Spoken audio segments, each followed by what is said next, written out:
Hi friends, welcome back. America नहीं, भारत है अगला सुपर पावर। ट्रम्प की धमकी भाड़ में। पीएम मोदी बड़ा ऐलान भारत के आम लौटाए थे। ये हमने थोड़ा कहीं न्यूज़ पढ़ी भी सुनी भी थी कि जो आम थे वो शायद इन्होंने वापस कर दिए यूएसए से, कि कुछ गड़बड़ थी पेपर वर्क में या कुछ, जो भी उनको ध्यान रखना होता है कि आम जो है प्रॉपरली उसमें कीड़ा ना लगाओ या कुछ उस टाइप से ना हो, वो पेपर वर्क नहीं था, शायद वही न्यूज़ हो गया और उसको वो आमों को शायद वापस कर दिया था। और वो अब उन्होंने इंडिया ने डिसाइड किया था कि आम अब यूएसए की जगह हम शायद यूएई भेजेंगे, ऐसा कुछ था कि सऊदी भेजेंगे, ऐसा कुछ था। चलो देखते हैं ये वही न्यूज़ है या कुछ और है। तो वीडियो शुरू करते हैं। वीडियो शुरू करने से पहले अगर आप चैनल पर नए हो और आपने अभी तक सब्सक्राइब नहीं किया तो जल्दी से पहले सब्सक्राइब के बटन और बेल आइकन को क्लिक कर लो ताकि आपको हमारे सारे न्यू वीडियोस के नोटिफिकेशन मिल जाएं जैसे हम अपलोड करें। अगर आपको वीडियो पसंद आता है प्लीज लाइक एंड शेयर। चलिए शुरू करते हैं। पहली बार जियोपॉलिटिक्स को लेकर कोई मीम देखा है जिसकी टाइमिंग एकदम परफेक्ट बैठ रही है। जैसा कि आपको भी पता होगा कि लालू प्रसाद यादव और उनकी फैमिली ने बड़े बेटे तेज प्रताप यादव को परिवार से बेदखल करके आरजेडी पार्टी से भी 6 साल के लिए निष्कासित कर दिया है। फैमिली कोर्ट में डिवोर्स का केस पेंडिंग है और इस बेवकूफ ने अनुष्का यादव नाम की एक लड़की से चोरी छुपे शादी भी कर दी है।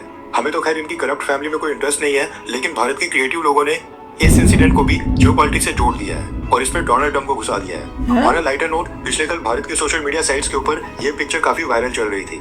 डोनाल्ड ट्रम्प बीच में बैठे हैं एंड एक साइड के ऊपर उनके लालू प्रसाद यादव हैं और दूसरी साइड के ऊपर लालू के बड़े बेटे तेज प्रताप यादव दिखाए गए हैं। ये तो खैर एआई जनरेटेड पिक्चर है, लेकिन ये पिक्चर शेयर और रीट्वीट करके भारत के लोग डोनाल्ड ट्रम्प से डिमांड कर रहे हैं कि उन्होंने जिस तरह से भारत और पाकिस्तान के बीच सीजफायर करवा दिया था, सेम उसी तरीके से डोनाल्ड ट्रम्प को लालू प्रसाद यादव और तेज प्रताप यादव के बीच भी मीडिएशन करनी चाहिए और ट्रेड का सहारा लेते हुए यानी व्यापार का सहारा लेते हुए इनके बीच की नाराजगी को दूर करना चाहिए।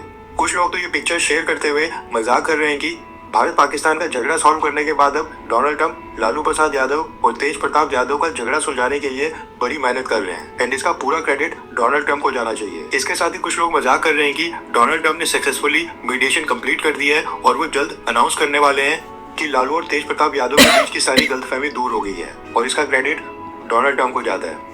ये तो खैर मजाक था। इसने शादी की कि दूसरे वाले ने की है, जो आपको मेन स्ट्रीम के न्यूज चैनल्स के ऊपर देखने को नहीं मिलेंगी, इसलिए इस वीडियो को एंड तक देखिएगा। सबसे पहले बात करते हैं भारत एंड कनाडा के बारे में। जैसा कि मैंने आपको बताया था कि खालिस्तान इशू और हरदीप सिंह निज्जर वाले केस के कारण जस्टिन ट्रूडो के समय भारत और कनाडा की गवर्नमेंट के बीच सभी डिप्लोमेटिक चैनल्स बंद हो गए थे। दोनों देशों के बीच मिनिस्टर्स लेवल की सारी मीटिंग, फोन कॉल्स और अपॉइंटमेंट्स कैंसिल हो गई थी। लेकिन अब कनाडा में नई गवर्नमेंट बनने के बाद वहां से काफी अच्छा रिस्पॉन्स आते दिखाई दे रहा है। न्यूज निकल कर आ रही है कि पिछले कल कनाडा की विदेश मंत्री अनीता आनंद ने भारत के विदेश मंत्री जयशंकर सर को कॉल की और दोनों के बीच पहली टेलीफोनिक कन्वर्सेशन हुई है, जिसके बाद कनाडा के विदेश मंत्री ने कहा है कि वो भारत के साथ इकोनॉमिक कोऑपरेशन, शेयर्ड प्रायोरिटीज और बायलैटरल टाइज को मजबूत करने के ऊपर काम करने के लिए इच्छुक है। यानी कनाडा की नई गवर्नमेंट भारत के साथ रिलेशंस को दोबारा से रिस्टार्ट करना चाहती है। नेक्स्ट मंथ 15 से 17 जून के बीच कनाडा के अंदर वहाँ पर G7 समिट होना है, जिसमें G7 सदस्य देशों के सभी लीडर्स को यानी कि प्रेसिडेंट और प्राइम मिनिस्टर्स को वहां पर इनवाइट किया जाएगा। अगर पिछले 7-8 समिट्स को देखा जाए तो उन सब में G7 कंट्रीज ने हर साल प्रधानमंत्री मोदी और भारत को इनवाइट किया था। अब ये देखना काफी इंटरेस्टिंग होगा कि कनाडा में जो ये नई गवर्नमेंट आई है क्या ये भारत को इनवाइट करती है या फिर नहीं, और यहीं से पिक्चर क्लियर होगी कि भारत और कनाडा के रिलेशंस कितने जल्दी इंप्रूव होते हैं। हरदीप सिंह निज्जर के केस के कारण कनाडा और भारत के बीच फ्री ट्रेड एग्रीमेंट की नेगोशिएशंस भी फेल हो गई थी, वो भी दोनों देशों को रिस्टार्ट करनी है। नेक्स्ट अपडेट आ रही है भारत में कमर्शियल पायलट बनने की रिक्वायरमेंट्स को लेकर। अभी तक क्या था कि भारत में कमर्शियल पायलट बस वही बन सकते थे जिन्होंने 11th और 12th क्लास में फिजिक्स और मैथ सब्जेक्ट मैंडेटरी रखे हों। यानी कि भारत में अभी तक कमर्शियल पायलट्स साइंस के स्टूडेंट्स ही बन पाते थे। आर्ट्स और कॉमर्स स्ट्रीम वाले स्टूडेंट्स को कमर्शियल पायलट बनने की परमिशन ही नहीं थी, लेकिन अब इस रूल को खत्म करने का फैसला किया गया। रेफरेंस के लिए आपकी स्क्रीन के ऊपर आर्टिकल का स्क्रीनशॉट है। DGCA यानी कि directorate general of civil aviation ने एविएशन मिनिस्ट्री को अपनी तरफ से नोट दे दिए कि कमर्शियल पायलट्स बनने के लिए जो भारत के अंदर 11th और 12th में फिजिक्स और मैथ सब्जेक्ट्स की जो रिक्वायरमेंट मैंडेटरी थी उसको हटा दिया जाए। अब कॉमर्स और आर्ट सब्जेक्ट के स्टूडेंट्स भी कमर्शियल पायलट्स बन सकेंगे और कमर्शियल पायलट्स के लाइसेंस के लिए जो एग्जाम और कोर्सेज होते हैं उसके लिए एलिजिबल होंगे। Directorate general of civil aviation द्वारा अप्रूव्ड कुछ एग्जाम्स होते हैं, वो पास करने के बाद ही भारत में कमर्शियल पायलट्स का लाइसेंस मिलता है। पहले तो आर्ट्स और कॉमर्स वाले स्टूडेंट्स ये एंट्रेंस एग्जाम दे ही नहीं पाते थे, लेकिन अब एलिजिबल होंगे। यानी अगर प्रतिभा है तो आप आर्ट्स के स्टूडेंट हो या फिर कॉमर्स के, आज के बाद आप भी कमर्शियल पायलट बन सकते हैं। नेक्स्ट अपडेट रिजल्ट्स को लेकर दरअसल न्यूज निकल कर आ रही है कि मुंबई के ऑफशोर्स के ऊपर ओएनजीसी को ऑयल एंड गैस के नए रिजर्व्स मिले ओए हैं। होए। कंपनी का कहना है कि ये रिजर्व्स तो नए हैं, लेकिन इनकी डिस्कवरी उन ब्लॉक्स के अंदर हुई है जो उनको पहले ही अलॉट कर दिए गए थे। ओएनजीसी यहाँ से पहले भी ऑयल और गैस निकाल रही है। अब होता क्या है कि जब एक जगह के ऊपर ऑयल और गैस के रिजर्व्स मिलते हैं तो सेम ब्लॉक में उसके आसपास और भी ऑयल वेल ड्रिल करके पोटेंशियल रिजर्व्स की खोज होती है। जब एक ऑयल वेल खत्म हो जाता है तो दूसरा ड्रिल किया जाता है। वेल्स के अंदर भी काफी सारे जोन्स होते हैं और वन बाय वन ये पूरा प्रोसेस चलता है। ओएनजीसी ने तो खैर अभी ये बताया नहीं है कि उनको यहाँ पर कितने वर्थ के रिजर्व्स मिले हैं। अभी जो मुंबई ऑफशोर है ये मुंबई तट से करीब 160 किलोमीटर की दूरी के ऊपर अरेबियन सी में स्थित है और यहीं पर भारत की सबसे ज्यादा और सबसे बड़ी ऑयल और गैस की फील्ड्स हैं। वैसे तो भारत के पास कम ही है, लेकिन जितने भी हैं उनमें सबसे बड़ी यहीं पर सिचुएटेड है। इसलिए यहाँ पर मुंबई ऑफशोर के ऊपर बीच बीच में ऐसे नए रिजर्व्स की डिस्कवरी होती रहती है। लेकिन ये नई डिस्कवरी ऐसी नहीं है कि ये बहुत ही ह्यूज हो और कल को हमें रशिया या फिर अरब कंट्री से क्रूड ऑयल परचेज करने की जरूरत ही नहीं हो और भारत का इंपोर्ट बिल में 10 से 15 या फिर 20 से 30 बिलियन डॉलर ही बच जाए। हाँ, लेकिन ये गुड न्यूज है कि भारत का डोमेस्टिक आउटपुट कुछ हद तक तो जरूर बढ़ेगा और वो कहावत भी है, बूंद बूंद से तालाब भरता है। नेक्स्ट अपडेट आ रही है भारत की एक और अचीवमेंट के बारे में, जिसके बाद हम अमेरिका और यूरोपियन कंट्रीज के ऊपर बिल्कुल भी निर्भर नहीं होंगे। दरअसल भारत का जो इंडिया मेट्रोलॉजिकल डिपार्टमेंट है, जो मौसम विभाग को संभालता है, वो आज तक वेदर फोरकास्टिंग के लिए ग्लोबल फोरकास्टिंग सिस्टम का इस्तेमाल करता था, जिसको अमेरिका ने डेवलप किया था। भारत सरकार के एमडी डिपार्टमेंट ने इसको भारत के रीजन के लिए कस्टमाइज किया था, लेकिन जो बेस सिस्टम है वो ग्लोबल फोरकास्टिंग सिस्टम के ऊपर ही डिपेंडेंट है, जो अमेरिका ने डेवलप किया है। अभी जो वेदर फोरकास्टिंग सिस्टम होते हैं इनके भी कई सारे मॉडल्स होते हैं एंड ऑब्वियस सी बात है कि अमेरिका सबसे एडवांस सिस्टम तो बाकी देशों को देगा नहीं। इसलिए ये जो ग्लोबल फोरकास्टिंग सिस्टम अमेरिका द्वारा ग्लोबली प्रोवाइड किया गया था, ये काम तो ठीक करता है, लेकिन इसमें भी कई सारी लिमिटेशंस हैं और कमियां हैं, जिसके कारण इसकी एफिशिएंसी कम थी। सबसे पहले तो इसकी अपडेट फ्रीक्वेंसी 6 घंटे की है, यानी 6 घंटे के बाद इसमें वेदर अपडेट मिलती है। क्लाउड्स की रीपोजिशनिंग और रिलेटेड डेटा 6 घंटे के बाद अपडेट होता है। इसके साथ ही इसका रेजोल्यूशन भी 25 से 50 किलोमीटर की रेंज का है, यानी ये 25 से 50 किलोमीटर के एरिया के लिए सेम डेटा शो करता है, क्योंकि ज्यादा एक्यूरेट और रियल टाइम मॉनिटरिंग के लिए ज्यादा सैटेलाइट्स और रिसोर्सेज चाहिए होते हैं। 25 से 50 किलोमीटर के रेजोल्यूशन के कारण भारत के कई गांव और छोटी छोटी सिटीज का एक्यूरेट डेटा मिल ही नहीं पाता था। ऊपर से भारत का जो मानसून है, भारत का जो वेदर और रेन पैटर्न है, उसके लिए ये ग्लोबल फोरकास्टिंग सिस्टम उसके ऊपर बिल्कुल ध्यान नहीं देता था। अब भारत तो पिछले 70-80 साल से इसी ग्लोबल फोरकास्टिंग सिस्टम को मॉडिफाई करके इस्तेमाल कर रहा था, लेकिन हमें चाहिए था और भी एक्यूरेट डेटा जो कि रियल टाइम डेटा हो और इंडियन ओशन के पैटर्न और खास तौर पर भारत के रिक्वायरमेंट्स को पूरा करता हो, हमारे आसपास के रीजन के वेदर पैटर्न की मॉनिटरिंग अच्छे से करता हो। और यहीं से शुरुआत हुई भारत फोरकास्टिंग सिस्टम की डेवलपमेंट की, जो भारत का स्वदेशी और पूरी तरह से made in India forecasting system है। साल 2021 में भारत फोरकास्टिंग सिस्टम की डेवलपमेंट स्टार्ट हो गई थी। आईएमडी ने आईआईटीज और इसरो के साथ मिलकर इसके ऊपर काम करना स्टार्ट कर दिया था और गुड न्यूज ये निकल कर आ रही है कि 4 साल के अंदर आईएमडी और भारत सरकार ने भारत फोरकास्टिंग सिस्टम की डेवलपमेंट, टेस्टिंग और इंटीग्रेशन को कंप्लीट करने के बाद आज इसको लॉन्च कर दिया है। सबसे बड़ी गुड न्यूज ये है कि ये ग्लोबल फोरकास्टिंग सिस्टम से कई गुना एडवांस्ड है। ये 2 किलोमीटर से 6 किलोमीटर के रेजोल्यूशन के ऊपर काम करेगा। कहां पर वो 25 से 50 किलोमीटर के रेजोल्यूशन के ऊपर काम करता था और कहां पर जो हमारा भारत का स्वदेशी फोरकास्टिंग सिस्टम है, ये 2 से 6 किलोमीटर के रेजोल्यूशन के ऊपर काम करेगा। इसके साथ ही ये रियल टाइम वेदर फोरकास्टिंग करेगा, यानी 6 घंटे का इंतजार नहीं करना पड़ेगा। और अब छोटे छोटे गांव और सिटीज के छोटे छोटे इलाके को लेकर भी एक्यूरेट वेदर फोरकास्टिंग हो सकेगी, यानी एक्यूरेसी अब काफी ज्यादा बढ़ जाएगी। पहले 6 घंटे तक वेट करना पड़ता था, उसके बाद जाकर कहीं डेटा रिफ्रेश होकर मिलता था। अब तो रियल टाइम में सारी मूवमेंट का पता चल जाएगा। इसके साथ ये बताया जा रहा है कि Bharat forecasting system artificial intelligence और मशीन लर्निंग के फीचर से भी लैस है, यानी जो भी वेदर फोरकास्टिंग डेटा होगा उसके ऊपर ट्रेनिंग होगी और नेक्स्ट टाइम प्रेडिक्शन और फोरकास्टिंग के लिए पिछले डेटा का इस्तेमाल करके आंसर मिलेगा।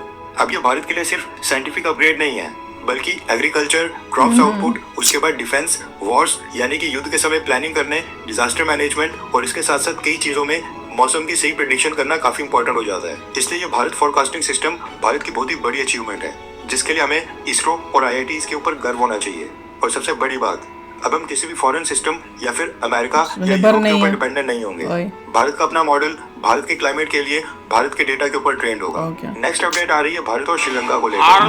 दरअसल न्यूज निकल कर आ रही है कि अचानक से रेन्स यानी बारिश आने के कारण श्रीलंका के शोर्स के ऊपर जमा सारा सॉल्ट सॉल्ट के सभी डिपॉजिट्स पूरी तरह से धुल गए थे, जिसके कारण श्रीलंका में अचानक से नमक की शॉर्टेज हो गई है। डिमांड हाई और सप्लाई कम होने के कारण श्रीलंका में नमक की कीमतें 145 से 150 रुपीस पर केजी तक चले गई थी, जिसके बाद श्रीलंका ने मदद मांगी भारत से। और न्यूज निकल कर आ रही है कि भारत सरकार ने श्रीलंका की मदद करते हुए 3050 मैट्रिक टन का सॉल्ट यानी कि सॉल्ट की कंसाइनमेंट श्रीलंका को भेज दी है, जिसके बाद श्रीलंका में नमक की कीमतों के ऊपर थोड़ी लगाम लगेगी। अब श्रीलंका ने तो लिटरली भारत का नमक खा लिया है। आई होप की फ्यूचर में श्रीलंका कल को चाइना की गोद में बैठकर भारत के साथ नमक का वो बात पूरा करे, क्या बोलते हैं, ले रही शेख हसीना को लेकर। दरअसल बांग्लादेश की इंटीम गवर्नमेंट और प्रोफेसर मोहम्मद यूनुस ने भारत से रिक्वेस्ट की थी कि शेख हसीना की पब्लिक स्टेटमेंट्स और इंटरव्यू के ऊपर भारत में रोक लगा दी जाए। अच्छा? इससे बांग्लादेश के अंदर तनाव की स्थिति पैदा होती है। लेकिन ऐसा लगता नहीं कि मोदी सरकार बांग्लादेश की इंटीम गवर्नमेंट की कोई बात मानने के मूड में है। दरअसल पिछले कल शेख हसीना ने बांग्लादेश की कंडीशन के ऊपर दोबारा से एक स्टेटमेंट रिलीज की है, जिसमें शेख हसीना ने कहा है कि अमेरिका शुरुआत से ही सेंट मार्टिन्स आइलैंड का कंट्रोल चाहता था, लेकिन मेरे पिता शेख मुजीबुर रहमान ने अमेरिका की डिमांड्स नहीं मानी और पावर में रहने के लिए देश को कभी धोखा नहीं दिया, ना कभी देश को बेचा। लेकिन ये प्रोफेसर मोहम्मद यूनुस जो टेररिस्ट के सपोर्ट से पावर में सीज करके आया है, ये बांग्लादेश को अमेरिका के हाथों बेच रहा है। हमने बांग्लादेश के लोगों को आतंकवादियों से बचाया था, एक हमले के बाद ही हम उनको गिरफ्तार करते थे, लेकिन आज बांग्लादेश की जेलें बिल्कुल खाली हो गई हैं। सारे आतंकवादियों को छोड़ दिया गया है और वही आज बांग्लादेश के ऊपर राज कर रहे हैं। बहुत ही स्ट्रगल और संघर्ष करने के बाद हमने जो बांग्लादेश का कॉन्स्टिट्यूशन और संविधान बनाया था, आज ये मिलिटेंट लीडर यानी कि प्रोफेसर मोहम्मद यूनुस उसके ऊपर इलीगली और गैर कानूनी तरीके से कब्जा करके बैठ गया है।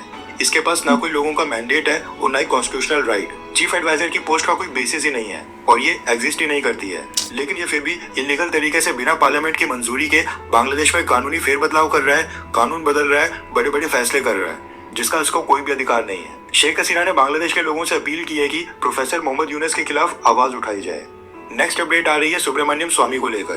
दरअसल सीनियर बीजेपी लीडर सुब्रमण्यम स्वामी ने अगेन भारत के विदेश मंत्री जयशंकर सर को टारगेट किया है और कहा है कि अब समय आ गया है कि जयशंकर सर को या तो खुद ही विदेश मंत्री के पद से इस्तीफा दे देना चाहिए या फिर जयशंकर सर को सैक कर देना चाहिए, यानी कि डिसमिस करके मंत्री पद से हटा देना चाहिए। वैसे आपको क्या लगता है कि क्या जयशंकर सर देश के सबसे होनहार विदेश मंत्री हैं?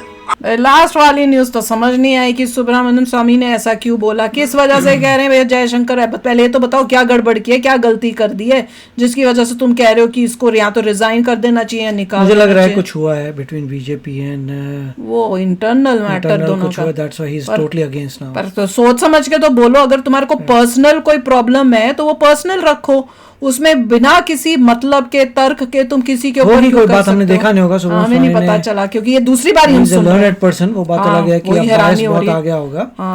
पर एज के साथ जो होता है ना, उसके बाद कई बारी एज के बाद एज से दिमाग में भी अब हो जाता है, तो तब आपको पता नहीं होता। मे बी समथिंग नहीं मिला तो ही इज एंग्री। कुछ भी हो सकता है, कोई सीट चाहिए, कोई पोजीशन चाहिए, वो एक्सपेक्ट कर रहे होंगे, नहीं मिली हो। और फोरकास्टिंग का सिस्टम बनाया वो तो बहुत पहले बनाना चाहिए था। You should always have your own critical चीजें। यस, पर चलो बनाया और आईआईटी के साथ इसरो के साथ मिलके ये काम किया गया। वही ना, ब्रेन्स आईआईटी के बच्चों होंगे, उनके साथ वहां से मिलके बनाया होगा। पर क्वेश्चन ये है कि क्या जो यूएसए अपने लिए खाली रखा हुआ है उसके इक्वल है या उससे बढ़िया है कि उससे कम है? ये तो यूएसए रखा था फॉर द वर्ल्ड। यूएसए नहीं, एक जो वो खुद यूज करता होगा, जो अपना खुद का यूज करता है। एक नहीं है, मल्टीपल हैं वेदर सैटेलाइट्स। अच्छा। और मतलब प्राइवेट भी सैटेलाइट्स हैं, बहुत कुछ है। पर मतलब हमने जो बनाया है वो उतना होना चाहिए जितना यूएसए का हो। मेरे को तो इतनी खुशी है कि एटलीस्ट हम डिपेंडेंट नहीं है किसी और पे। तो कितने सालों से। और जीपीएस भी मेरे ख्याल से इंडिया का सपना है, तो आपको जितने क्रिटिकल सैटेलाइट्स अपनी कंट्री के लिए चाहिए वो तो आपके खुद ही होनी चाहिए। बिल्कुल, ये तो अच्छी न्यूज थी। इसको देख के बहुत अच्छा लगा कि अब हम अपनी जो चीजें दूसरी दुनिया से ले रहे थे वो अब हम अपना। इसीलिए अगर आप इंडिया में कभी ये मैप डालते हैं, मैप में डायरेक्शंस डालते हैं, तो आपको एग्जैक्ट नहीं लेके जाता, ऑलमोस्ट रफली करता है, इधर प्रॉब्लम्स आती हैं। मगर यूएस में करें एग्जैक्टली घर के दरवाजे तक लेके जाता है, तो फर्क है। और ये जो शेख हसीना की बात कर रहे थे, शेख हसीना ने फिर से वही बोला कि भैया यूएसए का साथ, पर वो चाइना का नाम नहीं लेती, जो हैरानी की बात है, क्योंकि चाइना भी तो कोशिश कर रहा है, वो भी तो एयरबेस बना रहा है, सब बना के देगा, उसके खिलाफ क्यों नहीं बोल रही? चाइना के साथ खासकर जब तुम इंडिया में बैठे हो और तुम्हें पता है कि चाइना जो है इंडिया का भी दुश्मन है, तो तुम कैसे उसके बारे में साथ में क्यों नहीं बोल रहे हो कि जिस तरह से वो चाइना के साथ मिलके कर रहा है? जब उसने चाइना में जाके चिकन नेक के बारे में बोला था, ये सब किया था, तो वो भी देखना चाहिए। और जब वो यहाँ बैठी है तो उसको बोलना चाहिए कि इस चीज़ों के बारे में भी अपने लोगों को बताओ, क्यों नहीं बता रहे हो। पर एनीवे देखते हैं, होपफुली पता चलेगा एग्जैक्टली चल क्या रहा है भैया बांग्लादेश में। जिस तरह से वो आ गया और बैठ के पूरा तानाशाह बन के भी बैठ गया है और अपना यूनिस काम भी कर रहा है, इतना उसमें मतलब इतना उसमें ताकत आ गई कि शेख हसीना को भागना पड़ा, जो उस टाइम की पीएम थी, और खुद बन के पीएम की सीट पे बैठ गया। तो चलो यार, आप भी शेयर करना अपने थॉट्स। चलते हैं, मिलेंगे नेक्स्ट वीडियो में बहुत ही जल्द। Till then take care and bye bye. तो अगर आप मेरे इस चैनल पे नए हो तो जल्दी से सब्सक्राइब के बटन को हिट करो और बेल आइकन को क्लिक करो, ताकि आपको मेरा जब नया वीडियो मैं लगाऊं आपको उसके बारे में जल्दी से पता चल जाए।